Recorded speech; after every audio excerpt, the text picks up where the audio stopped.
fellow Falcoholics, what is up? Welcome to another Falcons training camp recap here on the Falcoholic Live.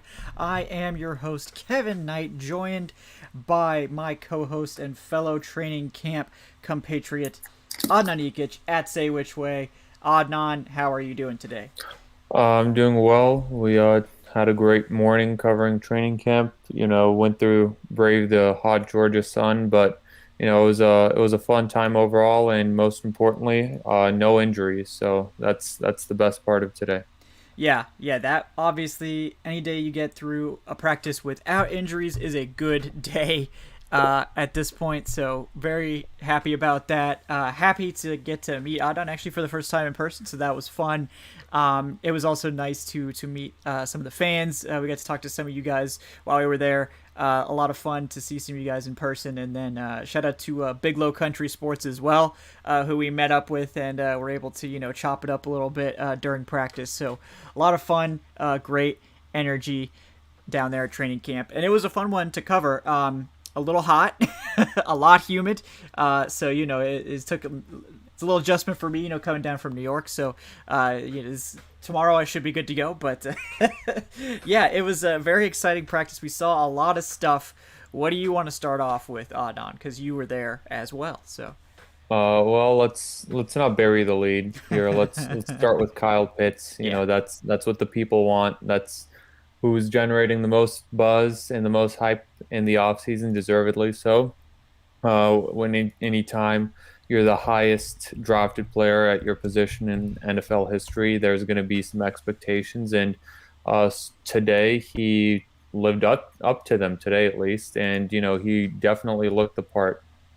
yeah. I mean, that route he put on Duron Harmon was dirty, man. I mean, Harmon was not even expecting that. I mean, I've never seen a tight end, to be completely honest, pull off that sort of route before. Like it was ridiculous. I mean, it looked like something that Calvin Ridley would run. I mean, if I'm being honest, Duron Harmon just fell over, and Harmon played it aggressively. I think he played the route correctly, but it was just like he couldn't make the cut, and I just was so impressed by that move. And that wasn't the only impressive thing that Kyle Pitts did. I wish I could have videoed it for you guys because it was nasty.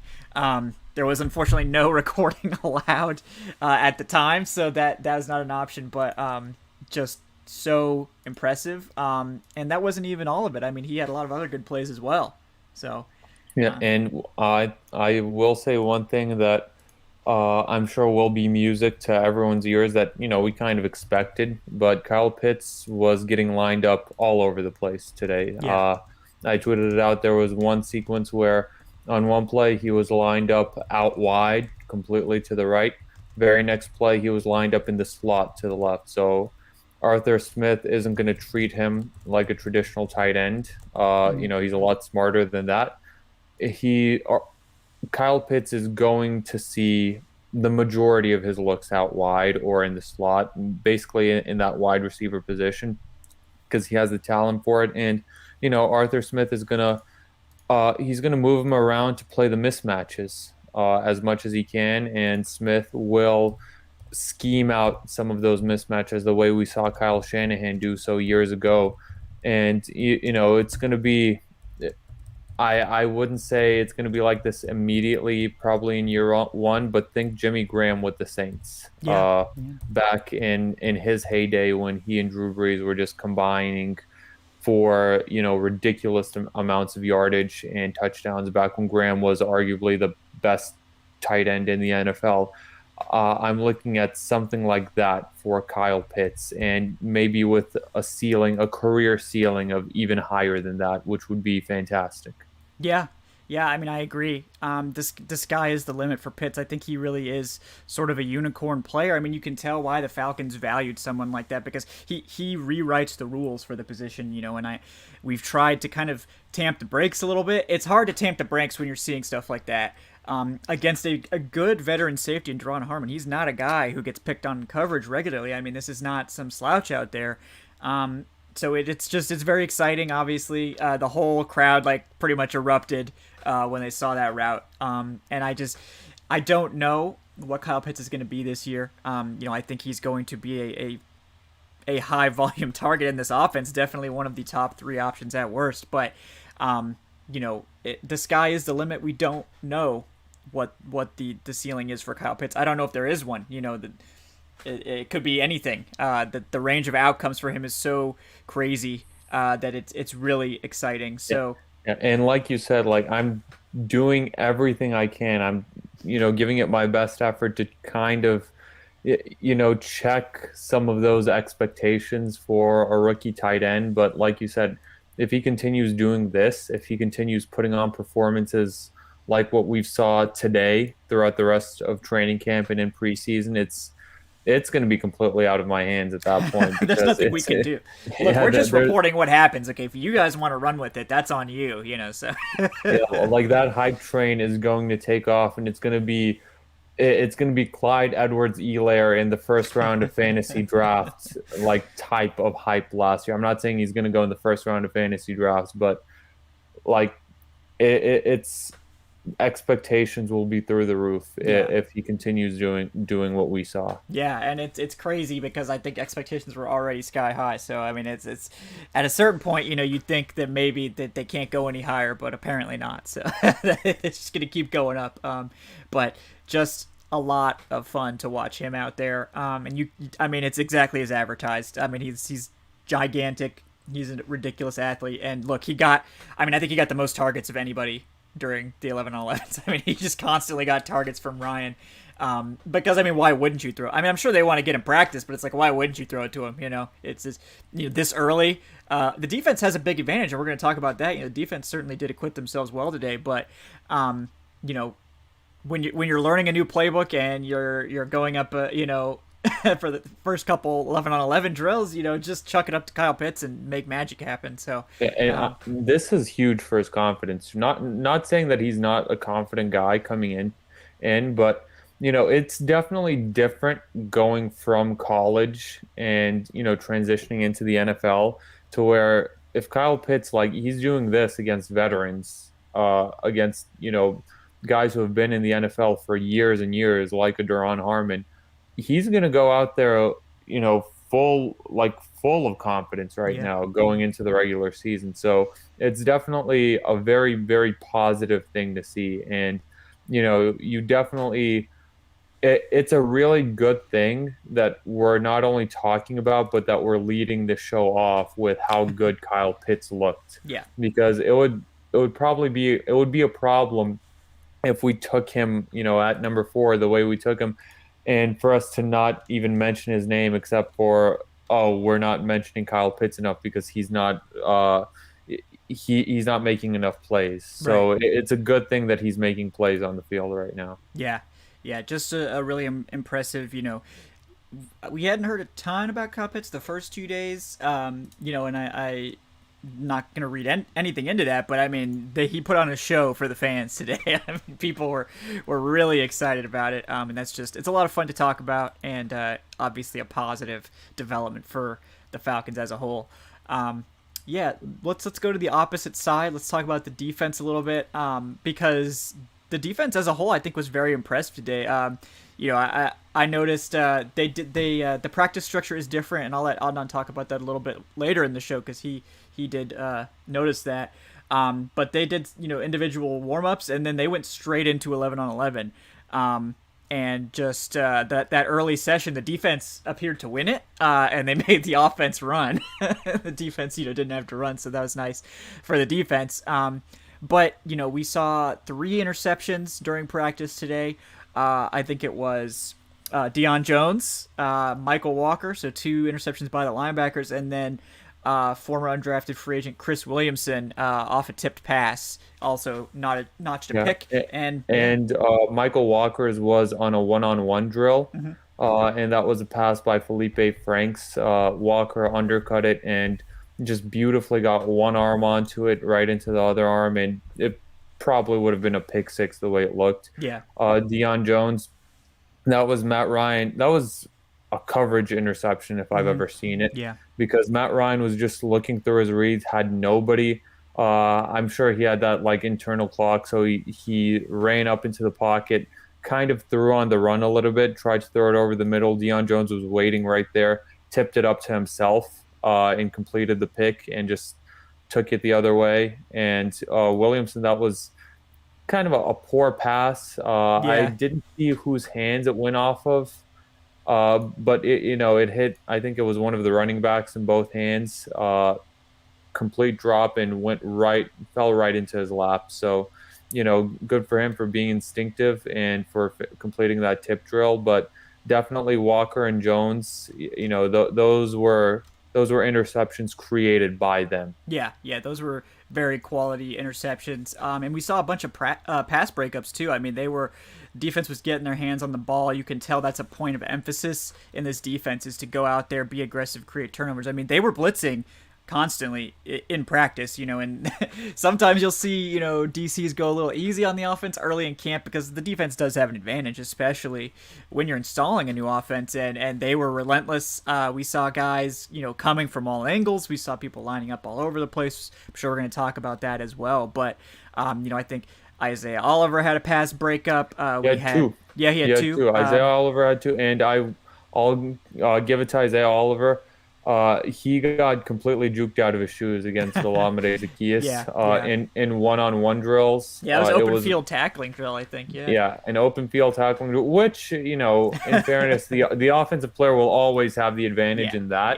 Yeah. And, for the most part, the players with the ball in their hands, they did win those drills, more so than the defensive players. And Oliver did completely get juked out, but then he recovered very well later on. Mm-hmm. He had a nice pass breakup over the middle, and an even more impressive pass breakup a few plays later. It was on a pass to the shallow flat intended for Kyle Pitts, and Oliver went full body dive and broke it up, didn't let Pitts get the ball. So great recovery by Isaiah Oliver, and it was nice to see him kind of standing out in coverage a little bit. Yeah, and I know he got beat early in one-on-ones, and then people were like, "Oh, he's trash," and then he had a really, really strong finish to practice. So don't be concerned about Isaiah Oliver; he's fine. He rebounded well, and it's practice, guys. People are gonna get beat, especially in one-on-ones. So don't look too much into individual guys losing one-on-one reps. If it's a consistent thing throughout all of camp, I think it, maybe makes more sense, but it's a little early to be concerned about anybody at this point. Other guys that got PBUs, according to my notes, Steven Means got his hands on one, so that's always fun to see the defensive lineman get those hands up, bat passes down. I think Kendall Sheffield did as well, and then over the middle on a pass intended for Pitts, and Pitts got a little bit of get back a few plays later when he caught a pass down the sideline, just turned right into Sheffield and just lowered the shoulder immediately. Yeah. And Darren Hall, too, was one-on-one with Kyle Pitts in coverage, and he was able to jar the ball out on that as well. So that was very impressive. And AJ Terrell had one against Russell Gage where, just wonderful technique and a great instinctive job by him, just using the sideline as an extra defender, kind of shadowed Gage, and he stewarded him right toward the sideline, and then he just went in aggressively and got his hands on the ball right as it was getting there. And Russell Gage had a couple of drops today, which wasn't too promising to see. One was on a red zone drill, and it was funny to see, and you can tell there is a very clear wide receiver hierarchy, because for much of the practice, while the rest of the wide receivers were doing their own drills, Calvin Ridley and Russell Gage were those two, with the quarterback, and it was just those two working on some red zone passes. So it's clear that Gage and Ridley are the 1 and 2. There's no competition for the wide receiver 2, at least not yet. Right. It's very, very established that Gage will be the wide receiver 2, and then it's every other wide receiver is fighting for the other spots. And I'd say Zacchaeus right now probably has a slight edge for that slot role. Yeah. For 3 wide receiver sets. But definitely he had a drop in that drill and then a drop in one of those 11-on-11 drills. So, it was one of those things where, it's probably a bit of rust. It's still early on in training camp. Frank Darby also had an unpromising drop, but it's not something to look too hard into. But it's definitely telling that Ridley and Gage are just off to the side by themselves with the quarterbacks working in the red zone. They're head and shoulders ahead of everyone else. Yeah, yeah, and it did definitely seem like Zacchaeus was like pretty much always the third man up, and he was very impressive today. The rest of it seems pretty wide open. I know yesterday, Torrey McElhaney from the Athletic was very impressed with Christian Blake, and he was definitely in the mix still today. Who really stood out to me, honestly, was undrafted wide receiver Austin Trammell. And it's hard to distinguish yourself when you're 5'8" wide receiver, but he was actually getting return work today. He was not previously in camp. And you can see why. Not a burner necessarily, but his elusiveness. You could tell. You could see why he gets Wes Welker Edelman comps. He models his game after Wes Welker, is what he said in an interview. Because he's extremely shifty. He's very explosive, and again, he doesn't have burner speed, but was consistently creating separation, and he got first team reps and first team looks. He caught some passes from Matt Ryan, looked impressive. He was another guy in that open field tackling drill that juked somebody out of their shoes. So very impressive guy that stood out to me. Was there anybody else on offense that stood out to you, Adnan? Well, we talked about Pitts. Pitts did stand out, yeah. Yeah, he very much stood out. I liked what I saw, the entire unit as a whole. I tweeted that out. It seemed like every single running back, at least one standout play that kind of, drew the attention of everyone in attendance. Yeah. Mike Davis had that touchdown down in the sideline, and then he had another fantastic spin move later on when there was actually absolutely like nothing. Hold on. There seems to be a freeze. Yeah. I think the stream just froze, Okay, according to Michael Waldrop. Yeah, let me check on it. It's still broadcasting on my end. Hold on, guys. Okay, we're back. Yeah. Guys in the chat, can you guys hear us good? Yeah, I think we're getting a little bit of judder. I can see. So let's give it just a sec here. We were all good there for a little bit. It seems like it's lagging quite a bit as far as I can tell. So I do apologize. Okay, I think we're good. I think we might be okay. Yeah, sorry about that, guys. Yeah, my elite, internet that I have in New York is, I appreciate my family members for letting me stay here. They did warn me that the internet, may be a little bit dicey. So far, I think it's been pretty good. This was the first problem we've had, so all good. Thanks for your patience, guys. Continue with what you were saying, not about the running backs. Thanks, guys. Thanks for letting us know, by the way, about the. So we didn't just talk for like 5 minutes without anybody hearing it. Yeah. Yeah. Quadri Olsen, he got a little bit of work with the first team. He looks to be the second string running back at the moment. He had a great play where he completely reversed field after there was nothing in front of him. He just went back the other way and got a good bit of yardage from that. Javion Hawkins had a touchdown and a very elusive, very shifty move, and then he just outran the defense. Dude, that's the speed on display right there. Yeah. That was Hawkins is definitely he's not your run-of-the-mill undrafted free agent. Like, this is someone who should have been drafted by somebody. Yeah. He's someone who was very, very impressive in college, and I definitely think he's going to stick on the roster, and I think he could. It's wide open for him to even move up the depth chart, even up to a running back too eventually. I'm not saying it's going to happen right away, but he seems like one of those great change of pace, lightning type running backs that can really kind of, maybe catch a defense, on its toes and catch it off guard. Then you had Cordero Patterson. He had a couple of nice runs as well.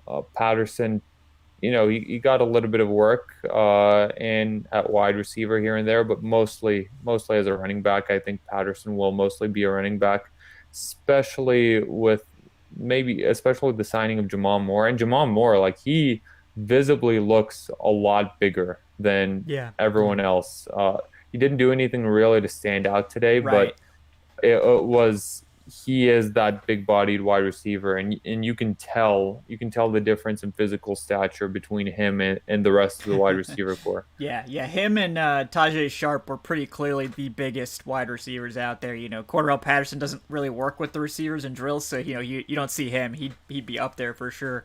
But yeah, it's I did like briefly what we saw from Jamon Moore. Obviously, he hasn't had a chance to really do much. I mean, he probably stayed up all night trying to get as much of the playbook down as he could. I know he was out early working with McCarron, getting a little bit of familiarity with the quarterbacks. But yeah, I mean, I like that signing. I think that the wide receiver group is going to be okay. I know people are worried about the depth there, but I think they do have a very interesting group of receivers there. And I at running back, like Adnan was saying, I mean, JV and Hawkins didn't get a ton of work with the first team, but that touchdown he had, I mean, he dusted everybody, and that's what he brings, is that elite home run speed. He didn't break away on any of his other carries. They were fine carries. I mean, I'm sure they would have been decent gains, but that one was super impressive. And then Quadri Olsen had a really impressive run too, just a nice wide zone run that he got to the outside and took it up the sideline. Probably would have been about a 20-yard gain. There's no actual tackling and contact at this point, so it's hard to say exactly what it would have been, but just an impressive group. And Cordell Patterson took some carries too, looked fine. Obviously, Mike Davis, I think, was impressive. He's what you expect. He runs very confidently. He caught some passes, looked great. He had some very nice passes, some nice run after the catch. So I think the running back group and the wide receiver group are both going to be fine. The Falcons probably aren't going to be the league's best wide receiver core anymore with that Julio Jones, but I think they're going to be fine. I don't think they're going to be hurting for weapons. I know we had a question from Ray Moon about Frank Darby, and I guess I would say Frank Darby was a little disappointing today. He did have some drops, just didn't really stand out. That's not a massive concern. It's only the third day of training camp. He is a rookie, so I wouldn't necessarily draw any sort of conclusions from that. But yeah, I would say he was one of the more disappointing receivers today. And when guys stand out, other guys are going to kind of naturally fade. Like I think Trammell, whatever his name is. I think he had the strongest day of the sort of best of the rest receivers. Zacchaeus, I feel like is kind of firmly in that higher tier of guys that it's like, yeah, you're making the roster. You're one of the starters essentially. But yeah, did you get a chance to see Trammell at all? Anna, what'd you think of his day? I didn't really get too much of a chance, to be honest. I can't really speak on it.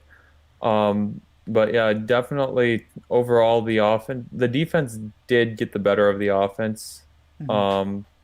And that's not a surprise. This happens every single year, and it Yeah. happened even back when the offense was absolutely elite and the defense was nowhere near it. Just Right. because early on in training camp, especially this year, the offense is still trying to work out, some new stuff. Maybe they're trying some stuff. The defense, it's a lot easier on defense because the plays are a lot simpler on defense. And, the defense has a new defensive coordinator in as well, and they're implementing a new playbook. But it's not Dean Pease's calls and defensive plays aren't going to be nearly as complex as Arthur Smith's. So we're not really seeing as much, as much of that, complex, intricate stuff that we're probably going to see in the regular season just yet. So the defense will always have the advantage early on, and that was the case today. And definitely Arthur Smith is also instilling some discipline too. I remember Yep. maybe the funniest part of the day was when the entire offense jumped offside Yep. and he had the entire offensive unit take a lap around. Mm-hmm. Marlon Davidson, I saw him taking a couple laps here and there Yep. due to some penalties. So it's going to be it's that type of atmosphere, and I don't think the players minded at all. No, no, it's certainly different than it has been in the past. The music was quieter. I know a lot of fans pointed that out. Wasn't as big of a thing as it was under Dan Quinn. And there was a lot more 11 on 11, which you pointed out. We saw many 11 on 11 sessions. We saw an early one. We saw some in the middle of practice. Then we had more of like a 7 on 7 period, and then they had 11 on 11, of course, to close out as well. Yeah, it was 3 11 on 11s today, and I tweeted that out. That's a difference from what we saw in years past, because with Dan Quinn there was there was individual drills, maybe a little bit of 7 on 7, but there was always only one 11 on 11 drill, and that was always at the very end of practice. And they did they would put up the scoreboard with Dan Quinn to show, like, offense versus defense, who's like winning the day. Um, but definitely a lot more 11 on 11 this year that I've seen. It was more today than I've ever seen before in any one individual training camp day, and that's in years and years of me going to these training camp practices. Yeah, yeah, I agree. And I liked it. I liked it a lot. Obviously, I think 11-11 is a lot of fun to watch for fans. It's very easy to digest, very easy to see. Some of the drills is more like granular stuff, like, oh yeah, let me look at this guy's technique or whatever. But it's fun to watch. I think the players prefer it too, honestly. I think 11-11 is helpful and fun for them, to actually get that sort of game situation. So I'm a big fan of that approach, if that's the approach going forward as well. Let's. I don't know if there's anything specifically else you wanted to mention, Adnan. I know we have some questions in the chat as well. Before we give me 1 second to just read this off real quick. We had a donation from Corey Carter. Thank you, brother. We do appreciate you with the $5. He wanted our best 2021 stat projection for Pitts. Corey is predicting 65 catches, 800 yards, and between 10 and 12 touchdowns. So it's pretty fair. It's about 12-ish yards per catch. So that's pretty good. What do you think, Adnan, for Kyle Pitts after this practice? Is it 1,200 plus, or what's going on? 2,000 receiving yards seems in the realm of possibility the way we've been hyping up Kyle. No, but remember first, these stat projections are we're gonna have to transition toward that mentality of, remember, there's 17 games and not 16 games. So I don't know. I don't want to say that because again, I'm trying to keep expectations in check, at least for now. Right. So I don't want to say he'll get 1,000 yards. Like, even Travis Kelce didn't get 1,000 yards until his third real season in the NFL. I'll go with 830 yards and 9 touchdowns. And I think even that's generous for a rookie tight end. But, Kyle Pitts is going to be lined up all around, and I think he'll definitely be featured and he'll be a weapon in the red zone. But, you still have Calvin Ridley on the team, who definitely has a massive nose for the end zone. Yeah.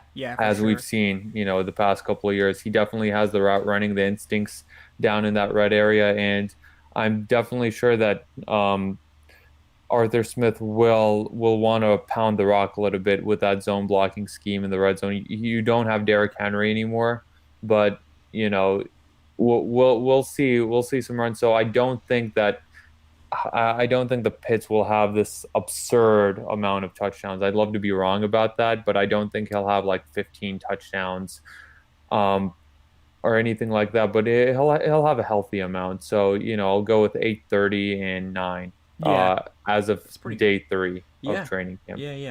Yeah, I'm kind of penciling him in for like 70, 75 catches, 900 yards, 9 touchdowns, something like that. So in the same ballpark, basically.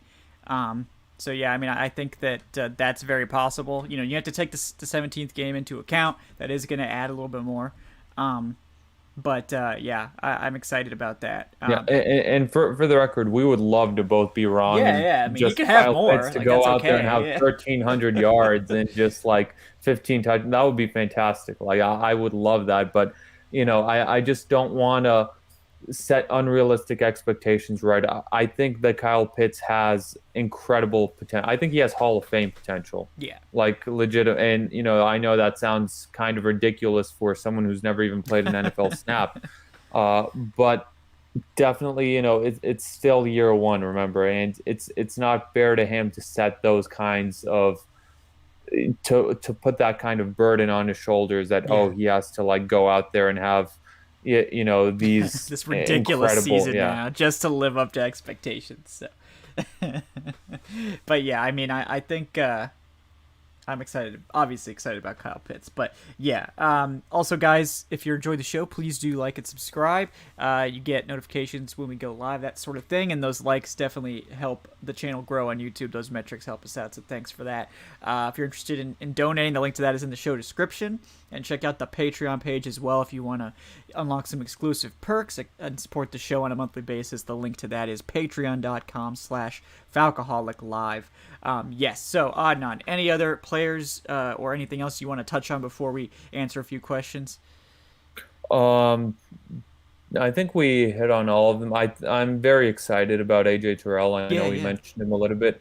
AJ Terrell, I think, is going to have a breakout, standout season this year. He was very good as a rookie. Very highly graded by PFF for most of the season up until the very end. Yeah. But yeah, definitely, I think he's someone we're not really talking about as much anymore because Kyle Pitts is, stealing all of the limelight. But don't forget, Terrell was a first rounder last year, and good rookie season, and I think he is definitely on his way to becoming a shutdown corner in the NFL. He has all of the tools, he has the instincts for it, and I think he's going to be a fantastic parting gift from Dan Quinn, as Dan Quinn's last ever first round draft pick for the Falcons.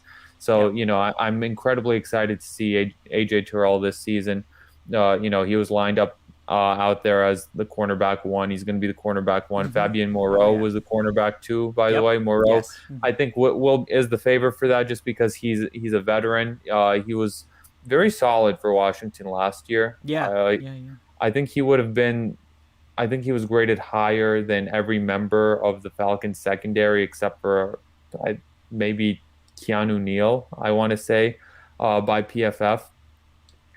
So I think we'll have a pretty good stable of cornerbacks. And by the way, for everyone asking about offensive line, Really hard to tell. Yeah. Yeah, it's really impossible to tell just because they don't have pads on, and the pass rushers are like rushing, but they can't really, like, there's not much contact going on, and they don't stop the play, if they were to get there. So it's yeah, so it's like we can't speak on the offensive line right now, and the O line, when they were doing drills, it wasn't really like any one-on-one drills against any pass rushers. Yeah. It was just like centers snapping the ball. Yep, yeah. It was. They were doing pass rushing drills, but it was on the far field, and it was on the far end of the far field. So basically impossible for us to see from the hill.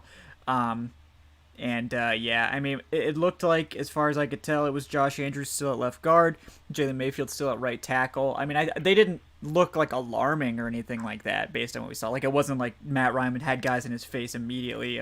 He didn't have just pass rushers standing back there in the backfield waiting for him. But I wouldn't say anything stood out about it, and it was pretty hard to evaluate. So we're probably gonna have to wait, until Tuesday, I think, is the first padded practice to really get a better idea. And then honestly, the best time to evaluate the O-line is really in preseason and in those joint practices. So we'll see. But so far nothing terribly alarming other than what we already know, which is, we don't have, two tackles are down apparently, and with Josh the offensive line, we're not really going to know anything about the offensive line until the first preseason game. Yeah. Like, that's how it normally, unless they're just a massive disaster. Right.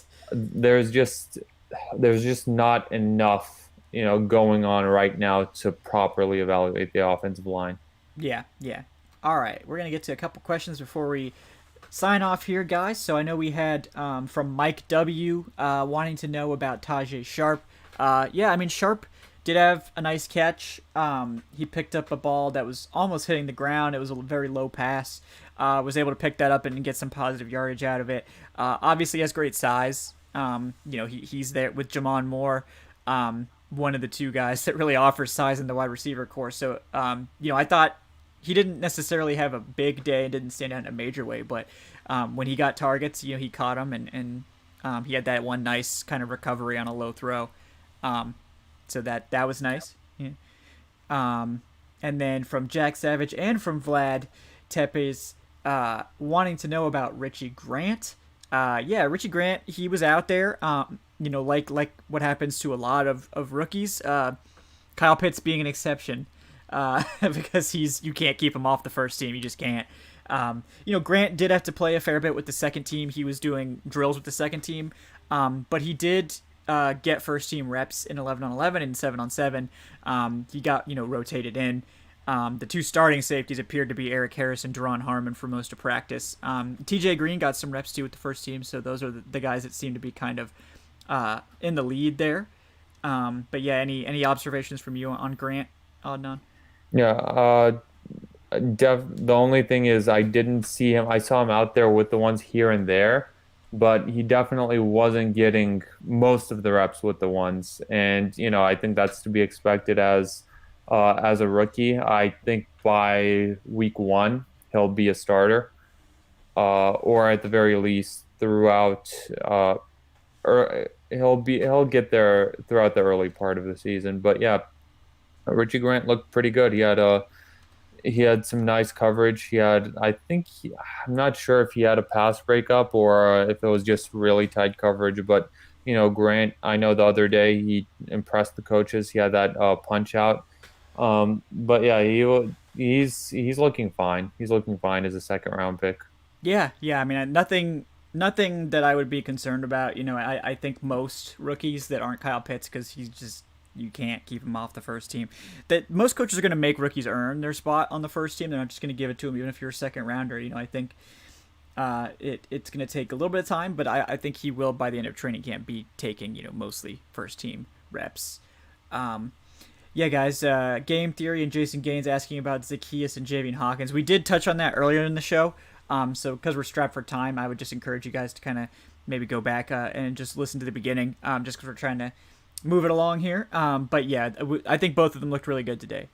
Hawkins had that touchdown, and Zacchaeus, I think, was pretty clearly the number 3 wide receiver right now. So yeah, those guys were impressive. And then final question we'll take is from Michael Waldrop, asking, how did McCarron and Franks look? And yeah, I mean, I think AJ McCarron looked fine. It about what you'd expect. Franks, I think, had a little bit of a shakier day, and honestly, they were not giving Franks opportunities with the first team. Or really an 11-on-11. So, that's a little bit concerning if you're hoping for Franks to. Yeah, they actually had him. It was actually funny. They had Matt Ryan and McCarron rotating between throwing to Ridley and Gage on those red zone drills that I mentioned earlier. And then whenever Franks would throw it, it would be to like one of the coaches, or it was someone in like plain clothes every single time. Yeah, so it was a little that's a little interesting. So the Franks hype train so far stuck in the station, but we will continue to report on that if that changes over the rest of camp, and it might. He's got McCarron's like a 5-6 year NFL vet at this point, so it's gonna take Franks a while to get up to that point. He almost won a playoff game once. He did back in the day. But but yeah, right now McCarron seems pretty heavily favored at backup quarterback, but it is early, so there is some time maybe for someone to make noise there, mainly Felipe Franks. All right, guys. Well, it's over 40 minutes now, and I know we got an article to finish as well, so we're gonna go ahead and wrap up. But thank you guys so much for your questions. We will be having more shows, obviously, over the rest of the week, and we'll be able to maybe answer some stuff on Twitter and things like that too if you guys have really pressing questions. But again, please do like and subscribe. Thanks to all 70 plus of you that have been hanging out with us on short notice. We try to get these out as quickly as possible, which means sometimes we don't have a lot of like leeway, like, oh yeah, we're going live in like 20 minutes, so Yeah, and this is just for training camp. Our shows during the season aren't going to be at 1 p.m. Yeah. or at 2 p.m. on like weekdays and like weekends. It'll be the post game show and then like the Wednesday shows at 8:10. Yeah. No, our normal recording time for those that aren't usual frequent listeners or viewers is Wednesdays at 8:10 p.m. But yeah, for training camp, it's a special occasion. So we're recording these, recap shows because they're fun and we like to, give you guys the info as quickly as possible. So And who knows? Maybe if we have time, we could even do one of those play-by-plays with one of the preseason games. yeah, I would like to try to do that again. So I think we'll get at least a couple of those play-by-plays in. There's technically no fourth preseason game for us to suffer through, so that's nice. Maybe the third preseason game will still be that, but we're definitely gonna try to do the play-by-plays again and all that stuff. So again, guys, thank you for tuning in. We really appreciate you. First of all, before we sign off, I would like to thank Adnan for coming on, joining me at camp today. He is at Say Which Way on Twitter. Adnan, anything else you'd like to plug? No, just plugging the show completely. We are a one-stop shop. If you haven't checked out the Falcoholic website, falcoholic.com, I highly encourage you to check it out. And, if you got to this video without ever checking that out, then that's actually kind of impressive. But yeah, just stick with us throughout training camp coverage, preseason coverage, into the season. We have a lot of guys doing a lot of great work.